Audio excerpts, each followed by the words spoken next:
दोस्तों, पिछले दिनों एक फ़िल्म आई थी जिसका नाम था कल्कि। मैंने भी देखी थी, अच्छी थी।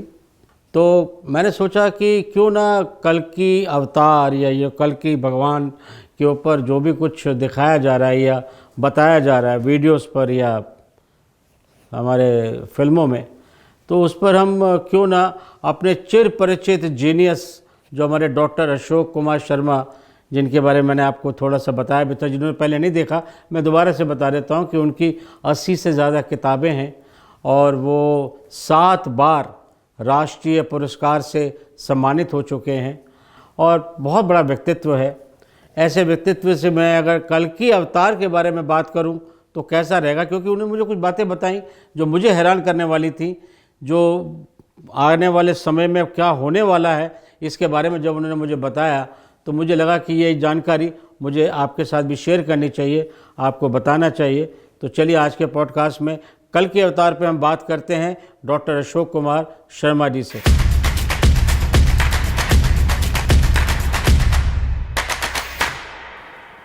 नमस्कार डॉक्टर अशोक कुमार शर्मा जी, आपका हमारे पॉडकास्ट में फिर से स्वागत है। Thank you very much.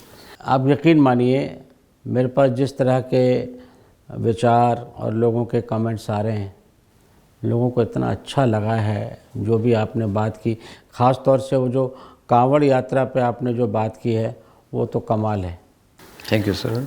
और इस एपिसोड का जो हमारा एक विषय है कल्कि अवतार, लेकिन उससे पहले मैं ये जानना चाहता हूँ कि एक बड़ी शानदार किताब आपने लिखी थी और आप तो शानदार किताबों के राजा हैं। 80 से ज़्यादा किताबें आपने लिखी हैं और एक से एक बढ़ के किताबें। वो किताब मैंने 2000 आई थिंक 2010 या 2009-10 के आसपास की बात है। 9 के एंड में 10 में शुरू में चल हाँ, 2010 में एक बड़ी शानदार सी किताब थी जिसमें आपने लिखा, आपने बल्कि भविष्यवाणी की, प्रेडिक्शन की कि माया की जो भविष्यवाणी है कि 21 दिसंबर 2012 को ये दुनिया जो है ख़त्म हो जाएगी, प्रलय आ जाएगा। आपने टोटली उसको रिजेक्ट कर दिया उठा के। तो ये क्या था और ये आपने how do you have done it?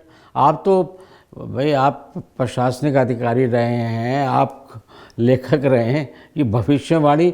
लेकिन फ़िलहाल तो मुझे ये बताइए कि ये 2012 की जो भविष्यवाणी आपने रिजेक्ट की, ये क्या हुआ, क्या था? दरअसल 2009 के अंत में मेरे पास में एक मेरे पुराने पब्लिशर हैं नरेंद्र वर्मा जी, उनका फ़ोन आया, चेयरमैन हैं अपने कंपनी के वो। तो उन्होंने मुझसे कहा कि वो माया सभ्यता की भविष्यवाणियों पर एक किताब छापना चाहते हैं, क्योंकि दुनिया 2012 में 21 दिसंबर को नष्ट हो जाएगी माया सभ्यता। नरेंद्र वर्मा काफ़ी फेमस पब्लिशर हैं, बहुत नेशनल लेवल का पब्लिकेशन है। हाँ, उनका बड़ा समूह है, काफ़ी कॉमिक्स से लेकर किताबें तक छापते हैं वो लोग। तो उन्होंने ये कहा कि ये माया सभ्यता की भविष्यवाणी पर हम चाहते हैं कि किताब निकालें। उसमें माया सभ्यता का कैलेंडर क्या है, किस प्रकार से उन्होंने दुनिया के नष्ट होने की भविष्यवाणी लिखी है, कही है। 21 दिसंबर को दुनिया नष्ट हो जाएगी 2012 को। तो ये दुनिया में बड़ी उथल पुथल है, इस पर ज़रा कोई विश्लेषण बनाया जा सकता है क्या? तो मैंने उनसे कहा कि माया सभ्यता की भविष्यवाणियाँ जो है उन पर किताब बनाना इसलिए उचित नहीं है क्योंकि माया सभ्यता को खुद अपने ख़त्म होने की भविष्यवाणी उन्होंने की नहीं कोई। 100 साल तक सूखा झेलने के बाद में माया सभ्यता समाप्त हो गई।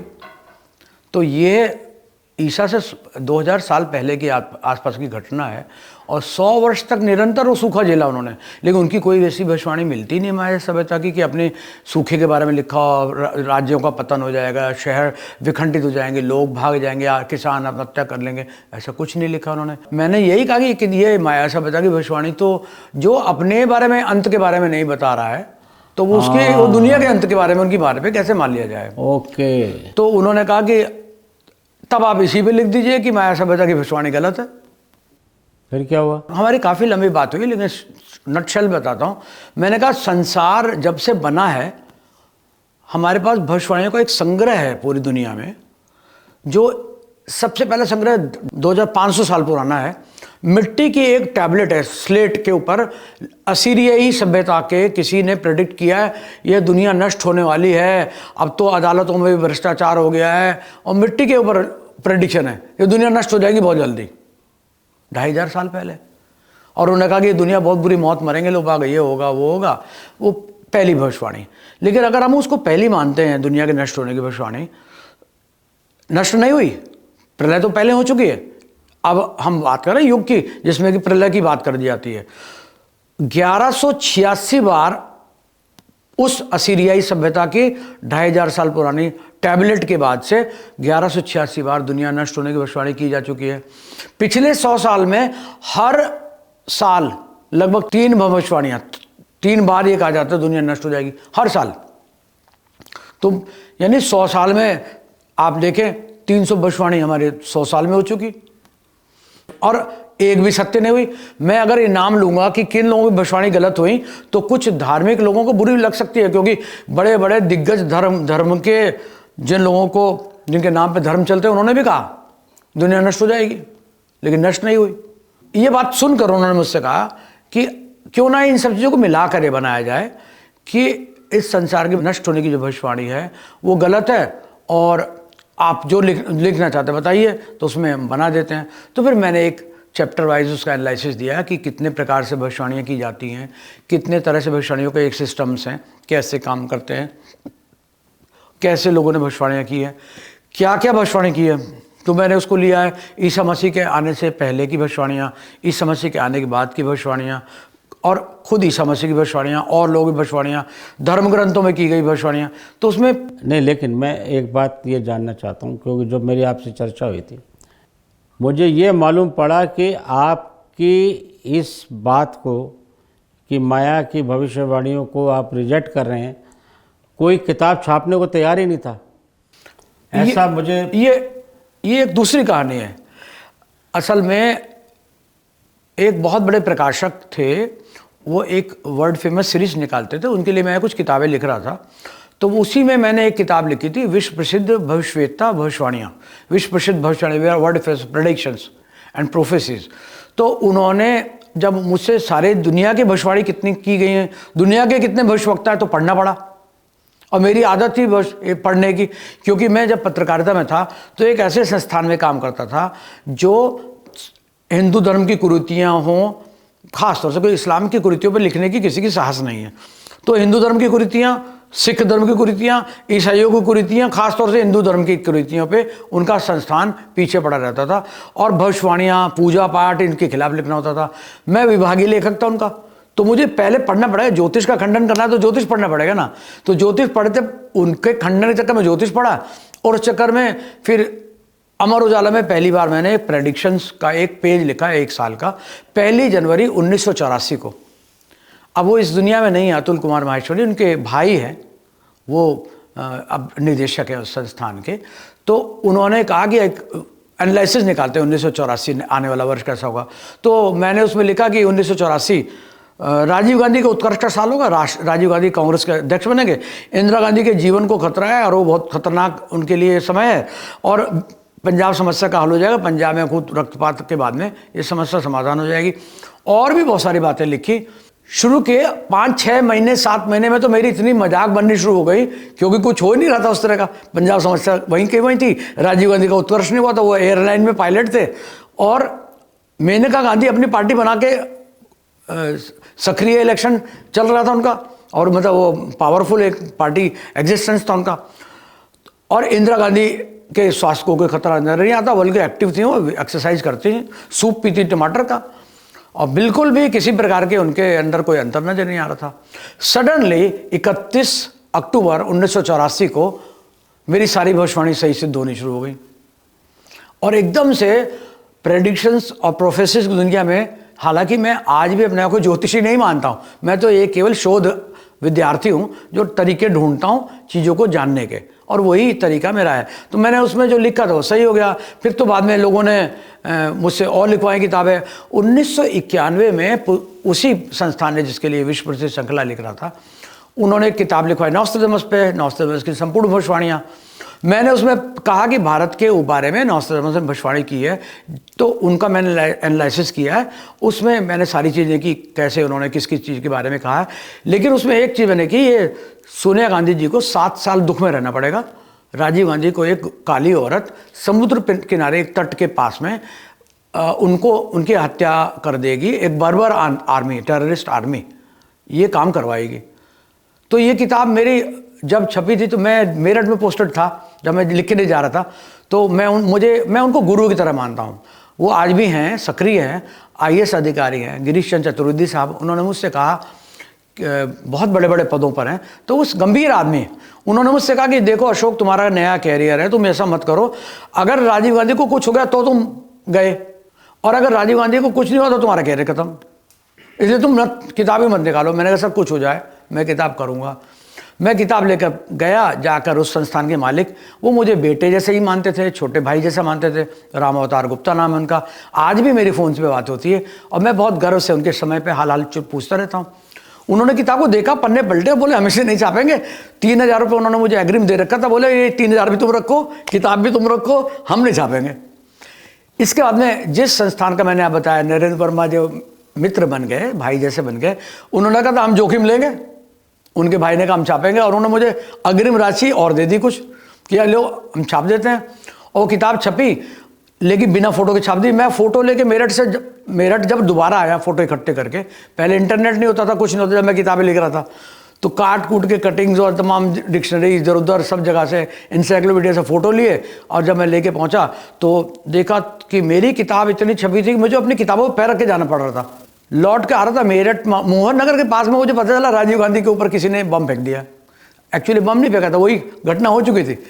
रात में 11:30 बजे करीब मैं लौट के मेरठ, जब मुझे पता चल गया, BBC की खबर आ गई, तो मैंने गिरीश चंद्र चतुर्वेदी साहब मेरठ के DM को फ़ोन किया, लेकिन वो सो चुके थे जब तक, और उन्होंने बताया था कि अशोक का फ़ोन आ गया, कह देना कि मुझे मालूम हो गया।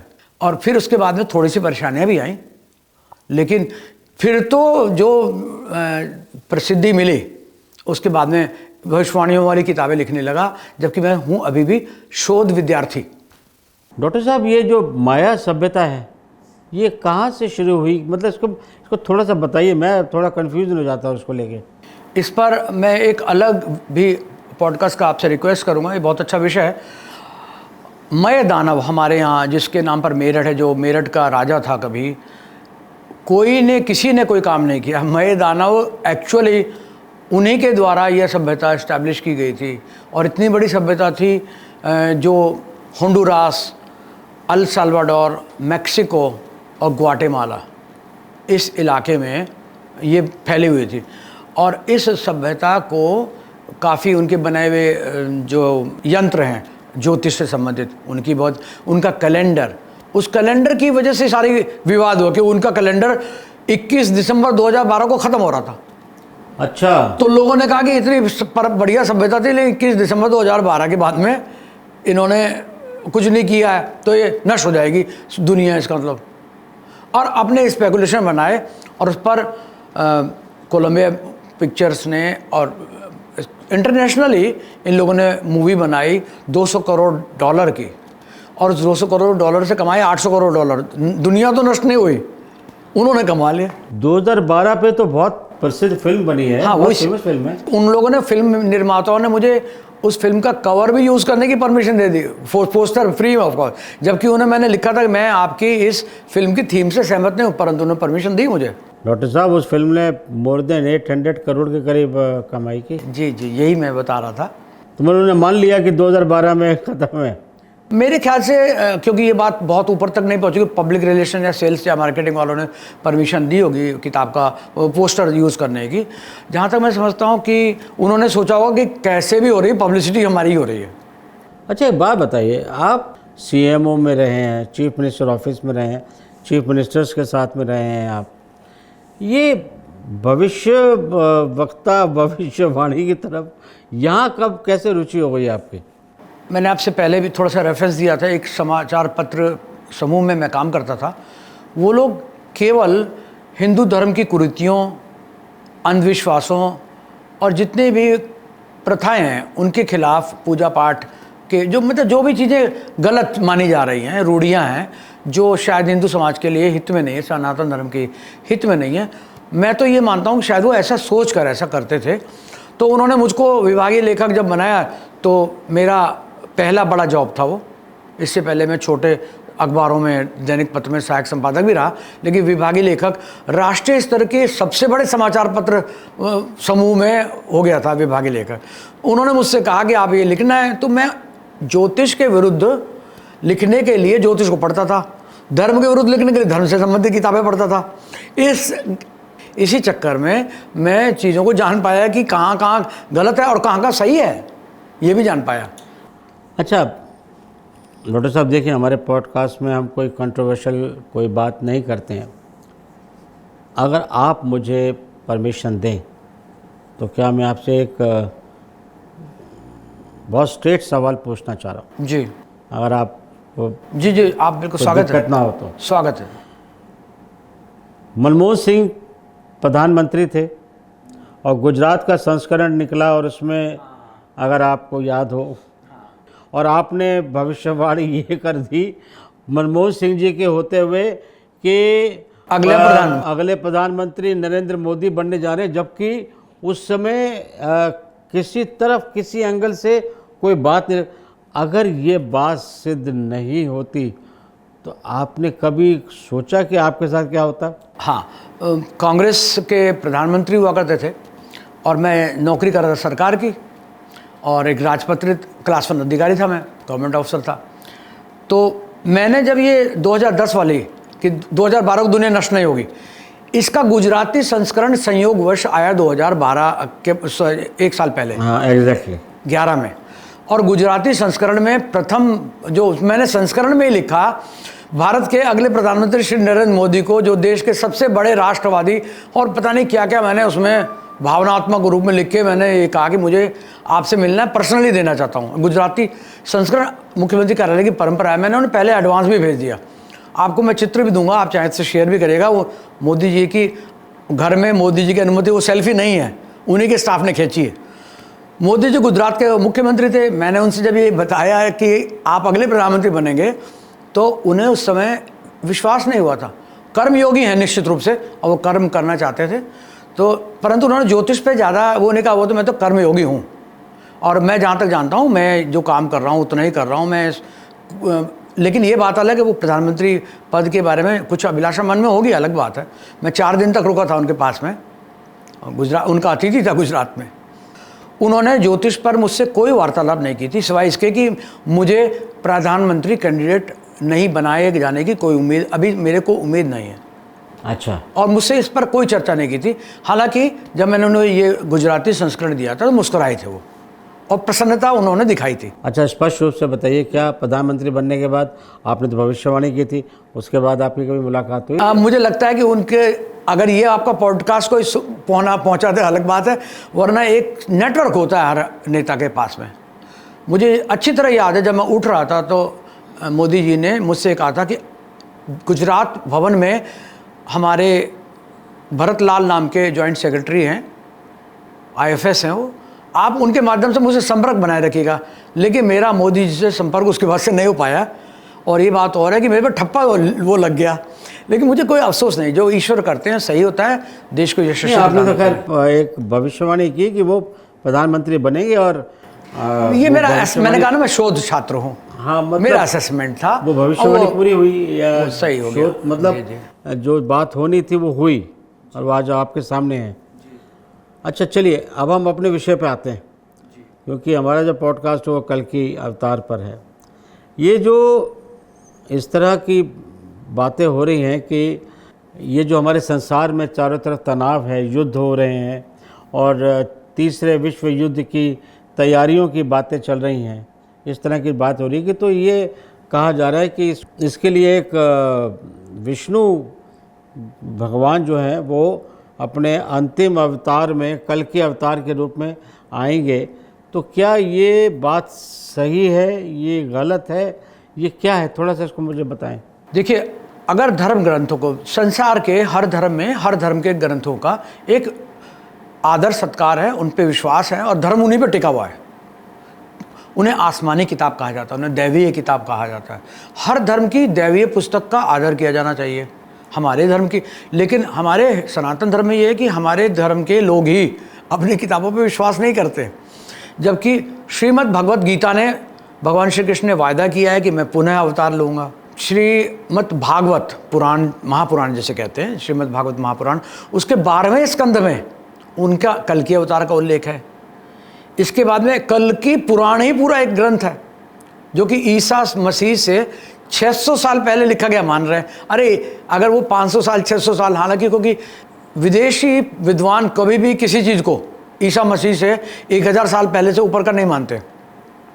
ये भी मान लेते हैं ईसा मसीह 600 साल पहले की है, आप ये भी मान लीजिए ईसा मसीह से 100 साल पहले की है, आप 100 साल बाद की, तो भी बात तो ये है कि कल्कि अवतार उन्होंने उल्लेख किया हुआ है।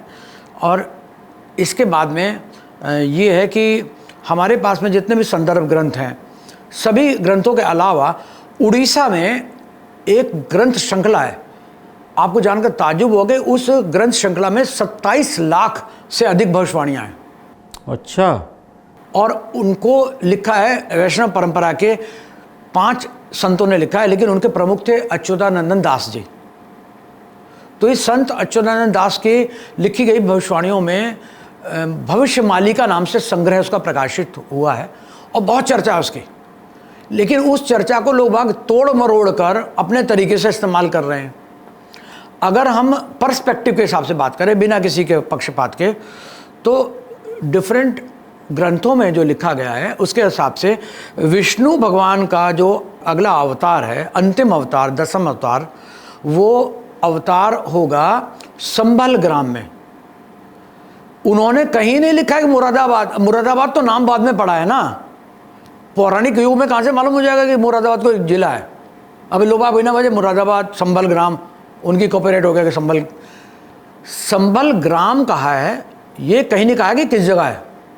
उत्तर प्रदेश में बता रहे लोग कि वीडियो चैनल पे बना रखे लोगों ने, उत्तर प्रदेश ही बाद में बना है, पहले तो भारत का इस हिस्से को मध्य देश कहते थे, जबकि संभल ग्राम तो उड़ीसा में भी है। तो अब कल्कि अवतार उड़ीसा के संभल ग्राम में होगा या उत्तर प्रदेश के किसी संभल में होगा, ये कोई क्लियर नहीं है। यह अवतार है जो कि युवा होने पर ही सामने आएगा, और इसकी डेट भविष्य पुराण के, कल्कि पुराण के हिसाब से, और हम भविष्य की जितनी भी भविष्यवाणियाँ हैं अगर उन्हें एनालिसिस करें, अगर हम नॉस्ट्रेडमस की भविष्यवाणी के विश्लेषण करते हुए देखते हैं तो उसमें नॉस्ट्रेडमस, मिशेल द नॉस्ट्रेडमस, फ्रांस के भविष्यवक्ता, इनकी मेरी काफ़ी किताबें पॉपुलर भी हुई। तो नॉस्ट्रेडमस ने भी कहा था जिसका इंतज़ार होगा पश्चिम को, वो पश्चिम में नहीं आएगा। विश्व का रखवाला, विश्व को दिशा देने वाला पैदा होगा पूर्व में। अच्छा, ये एक ईसाई मान्यता का आदमी कह रहा है। फिर इसके बाद में सिख धर्म, गुरु गोविंद सिंह जी साहब के बारे में, योद्धा थे, उनसे महान, मतलब मुझे राष्ट्रभक्त कोई उनसे महान नहीं, उनके ऊपर सब कुछ कुर्बान है, इतने बड़े महान व्यक्ति, धर्म गुरु। उन्होंने भविष्यवाणियों का, ढकोसलों का, जैसा कि मैं एक पत्रिका के लिए बता भी रहा था कि वो भी खंडन करते, ये भी खंडन करते थे, पूजा पाठ सब चीज़ों का ढकोसला। वो कहते कर्म, कृष्ण जी की तरह से शिक्षा दी। गुरु गोविंद सिंह जी ने कर्म को बहुत कुछ बताया है। लेकिन उन्होंने भी एक ग्रंथ लिखा है जो बहुत कम लोग जानते हैं, लेकिन सिख जो पढ़े लिखे सिख हैं, पुराने जो बड़े भाई मेरे उम्र के लोग हैं या मेरे से बड़े हैं, वो जानते हैं कि गुरु ग्रंथ सिंह जी का लिखा हुआ एकमात्र ग्रंथ है विचित्र नाटक, उसे कहते हैं दशम ग्रंथ। और दशम ग्रंथ में उन्होंने कल्कि अवतार के बारे में निहिलंक यानी निष्कलंक अवतार, अच्छा, और स्टेप बाय स्टेप लिखा कि निष्कलंक अवतार किस प्रकार से संभल ग्राम में जन्म लेंगे और वो अचानक युवा अवस्था में सामने आएंगे। तो युवा का मतलब तो पहले ही जन्म हो चुका है। अगर अच्युतानंद दास की भविष्यवाणी कहती है 2032 में वो सामने आ जाएंगे, मतलब उनके हिसाब से हम लोग देखें गणना के, उन्होंने अपने विक्रमी संवत के किया है। और अच्युतानंद दास के और उनके शिष्यों की भविष्यवाणियों का संग्रह जो है उड़ीसा में बहुत पॉपुलर है, बहुत लोकप्रिय है, वो धर्म ग्रंथ के बराबर है, उसको उस पर कोई अविश्वास नहीं करता। अभी मैं उसके बारे में बताऊंगा कितनी भविष्यवाणियाँ ऑलरेडी सही हो चुकी हैं, असंभव लगने वाली बात है सही हुई है। तो उन्होंने कहा है 2032, तो 2032 में यदि युवा के रूप में आ रहे हैं सामने वो, तो 2032 से युवा, आप कितने साल का व्यक्ति को युवा मानते हैं? यही 23-24 साल का। आप 16 साल का मान लीजिए। कृष्ण जी ने 11 वर्ष 3 महीने की अवस्था में कंस को पटक के मार दिया था। भगवान श्री राम ने 9 साल की अवस्था में बड़े बड़े राक्षसों का वध किया था। लक्ष्मण जी उनके साथ कृष्ण में ने तो बहुत छोटे से पता नहीं राक्षसी को मार दिया था। पैदा होने के तीसरे दिन तो उन्होंने पूतना नाम की राक्षसी को, तीसरे दिन, और जीवन भर उन्होंने अपने वृंदावन में और गोकुल में उन्होंने तमाम राक्षसों को मारा। लेकिन एक उल्लेखनीय बात है जो जिसकी ओर आपका ध्यान दिलाना चाहूँगा। भगवान श्री राम ने अकेले संहार किया राक्षसों का, अत्याचारियों का, दुर्जनों का, धर्म की स्थापना अपने हिसाब से रावण से युद्ध किया। जब वो वन के लिए निकले थे तो उनके साथ सेना थोड़ी थी, न जनक ने भेजी, ना दशरथ जी की सेना थी, मिथिला और अयोध्या की सेना नहीं थी, अकेले गए। उन पे तो एटीएम पेटीएम आज के ज़माने में पैसा कैश ज्वेलरी कुछ नहीं। सीता जी जरूर कुछ पहन रखी थी जो उन्होंने रावण के अपहरण में उतारा था, लेकिन उन्होंने बिना किसी हथियार के, बिना किसी चीज़ के साधन जुटाए रावण को मार डाला। कंस का वध जो है श्री कृष्ण जी ने 11 वर्ष 3 महीने की अवस्था में शिवरात्रि के दिन अपने भाई के साथ में, उनके भाई तो बिजी थे सुनामा को मारने में, जो कंस का भाई था उन्हें मारने के लिए पीछे से आ रहा था, तो वो भी अकेले, दोनों लोग दो ही भाई है। लेकिन ये जो कल की अवतार है, ये विष्णु के भगवान विष्णु के सबसे शक्तिशाली अवतार बताए जा रहे हैं। नहीं, एक बात बताइए आप, जैसे उसका हमने तस्वीर देखी कि सफ़ेद घोड़े पे एक इतना कमाल का व्यक्तित्व हाथ में तलवार लेके कल की अवतार 2032 में आपने का अवतार ले लेगा, आ गया। ये इन हथियारों से कहाँ से मुकाबला कर लेंगे वो? मतलब मेरी बात को अन्यथा मत लीजिए। बिल्कुल, मैंने अन्यथा मैं इसलिए नहीं लूँगा, ये मैंने नहीं कही है, ग्रंथों की बात है। परंतु मेरा काम, मैंने बताया ना मैं शोध विद्यार्थी हूँ, मेरा अपना सोचना ये है कि जिस घोड़ा एक प्रतीक हो सकता है, सफ़ेद घोड़ा जो उड़ता हो या उड़ने के जैसा हो और जो बहुत चमत्कारी दिव्य घोड़ा हो, ऐसा घोड़ा तो कोई है नहीं। तो वो घोड़ा या तो पंख लगा के आने वाला है, या एक कोई विमान है, ऐसा हो सकता है, कोई ऐसी चीज़ हो। ये भविष्य की क्या चीज़ें हैं, भविष्य में क्या आविष्कार आने वाला है, ये हमें नहीं मालूम है। तो आप तो भविष्य वक्ता है, नहीं, ये अभी मैं इंटरप्रिटेशन बता रहा हूँ। मैं कई धर्मों के बारे में बोलने से बचता हूँ। एक धर्म में तो यहाँ तक लिखा है, बताया गया है, और अगर आप उसको धर्म को ध्यान से पढ़ेंगे तो उसमें ईसा मसीह के फिर से आगमन की भविष्यवाणी की गई, जिस पर कि ईसा मसीह के अनुयायी यानी क्रिश्चियंस भी यकीन करते हैं। और इंटरेस्टिंग बात यह है कि ये दो अलग अलग फेथ जो इब्राहिम हजरत को फॉलो करते हैं, वो दोनों लोग एक बात पे विश्वास करते हैं और कोई क्वेश्चन नहीं करता कि वो आएंगे तो किस तरह से आएंगे। हमारे यहाँ इंटरप्रिटेशन के साथ साथ खींचातानी भी चलती, क्योंकि ये है कि हमारे यहाँ तर्कवादी बहुत हैं, वहाँ व्यर्थवादी तर्कवादी नहीं है। और धर्मों में वो जिस चीज़ को यथास्थिति को स्वीकार करते हैं, भाई प्रभु की लीला है, अल्लाह जो चाहते हैं, भगवान जो चाहते हैं, खुदा जो चाहते हैं वो हो रहा है। नहीं, मेरा पूछना ये था कि इनका मुकाबला कैसे करेंगे वो? हाँ, मैं बता रहा हूँ। एक तरफ यूक्रेन, इजराइल, पता नहीं क्या क्या विश्व युद्ध हो रहा है। देखिए, मैंने AI से कुछ आपके लिए चित्र भी बनाए हैं, वो देखिएगा। वो तलवार जो है मैंने क्रिएट किया उसको कि वो एक लेजर की बीम जैसी लग रही है।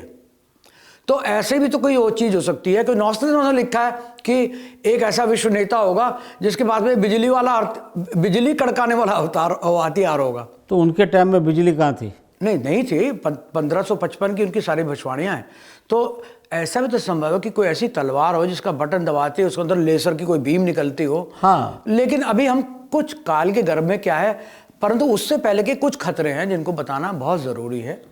अच्छा, मुझे एक बात बताइए कि जो चिरंजीवी माने जाते हैं, परशुराम हैं या हनुमान जी हैं, जो आपने कहा कि या बताया जाता है कल की भगवान की वो सहायता करेंगे, इसके अलावा और कौन है जो सहायता करने वाले हैं, इसके बारे में थोड़ा बताएंगे? ये मेरा आपसे आखिरी प्रश्न है।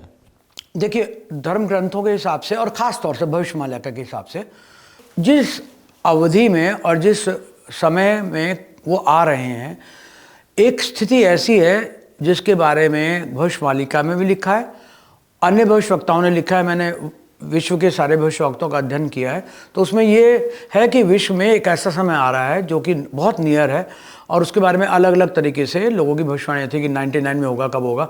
लेकिन भविष्यवाणिका की सारी भविष्यवाणी की सत्यता को देखने के बाद में ऐसा लगता है कि भविष्यवाणी के बारे में वो भविष्यवाणिका सही बात कह रही है कि 2032 में वो प्रकट होंगे, जब एक बहुत बड़ा युद्ध लड़ा जा चुका होगा, विश्व युद्ध। तो वो विश्व युद्ध की जो बात करते हैं, अगर वो युवा होकर 2032 में आ रहे हैं और एक विश्व युद्ध लड़ा जाना है जो उसके हिसाब से हम अगर उनकी भविष्यवाणियों का एनालिसिस करें तो 2025-26 के आसपास वो युद्ध शुरू होता है, जो कि 6 वर्ष चलेगा। तो 6 जोड़ दीजिए 2025 में तो भी 32 के आसपास पहुंचता है, 26 में जोड़ दीजिए तो भी 32 के आसपास बैठता है। तो ऐसा है कि जब ग्लोबली युद्ध चल रहा है, कुछ और हो रहा है, और ये एक व्यक्ति पूरी मानवता को, सबको एक, वो धर्म का प्रचार करने के लिए नहीं आ रहे हैं, वो धर्म की रक्षा करने के लिए आ रहे हैं। धर्म पे अटैक कहीं भी हो, चाहे वो किसी भी मजहब पे हो, किसी भी मानने वालों पर हो, वो इन सब चीज़ों की यूनिफिकेशन के लिए आ रहे हैं। और ये यूनिफिकेशन का इतना बड़ा काम है कि छिपी हुई शक्तियाँ, हर धर्म मानता है कि छिपी शक्तियाँ भी होती हैं, साइंस भी मानता है कि छिपी हुई शक्तियाँ हैं, गैलेक्सी में हैं, मिल्की वेज हैं, सब चीज़ें जो हमारे सूरज से भी करोड़ों गुना बड़े सूरज हैं। तो इतने बड़े काम के लिए जो काम उन्होंने पहले राम और लक्ष्मण जी ने मिलकर कर लिया, कृष्ण जी ने और उनके भाई बलराम ने कर लिया, इस बार सबसे शक्तिशाली अवतार को भी कुछ हेल्प लगेगी।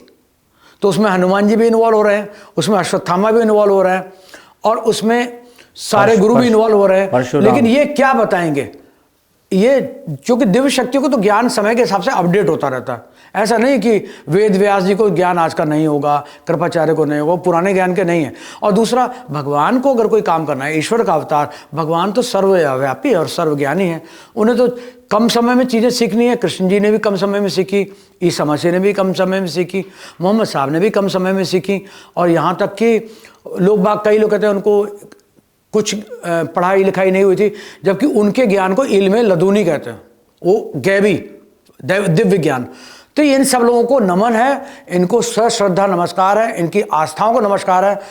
इन सब की आस्थाएं सही हैं और उनको मजबूत करने के लिए एक शक्ति आ रही है, और हम उसके शक्ति के आने और मानवता के एक होने और प्रेम का वातावरण 1000 साल तक, नॉस्ट्रेडमस ने अपनी भविष्यवाणी में लिखा है, वो मैं आपको स्क्रीनशॉट दे दूंगा, 1000 साल तक मानवता शांति से रहेगी।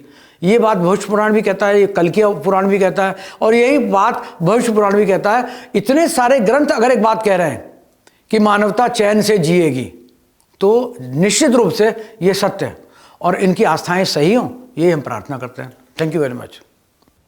अशोक जी, आपने जितनी जानकारी आज दी है, और मैं हृदय से इस बात की प्रार्थना करता हूँ कि जैसा आपने कहा, कल के अवतार आएँ और हमारे चारों तरफ ये जो तनाव और ये विश्व युद्ध की तैयारियां चल रही हैं, ये ख़त्म हो और हम लोग जो है शांति से जिएं, जैसा आपने मुझे बताया।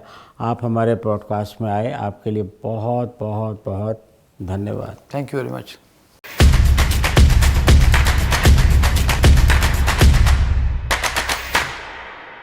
चलिए, आज के एपिसोड में आपने जान लिया होगा कि कल के अवतार कौन हैं, कौन आने वाले हैं, और 2032 में शायद हम लोग इस विश्व की इस तनाव और इस विश्व युद्ध की तैयारियों से शायद हम लोग मुक्त हो जाएं। शायद ऐसा हमारे लिए संभव हो। और ये जो डॉक्टर अशोक कुमार शर्मा जी से हमारी बातचीत हुई, मुझे लगता है आपको पसंद आई होगी। अगर आपको इसके बारे में और भी कुछ जानकारी हमें देना चाहते हैं तो आप हमारे साथ शेयर करिए, हमें आप ईमेल करिए। और अगर आपको ये पसंद आए तो प्लीज़ हमारे इस एपिसोड को, हमारे इस पॉडकास्ट को आप सब्सक्राइब करिए, शेयर करिए, हमें बहुत खुशी होगी, हमारा मनोबल बढ़ेगा। Thank you. नमस्कार।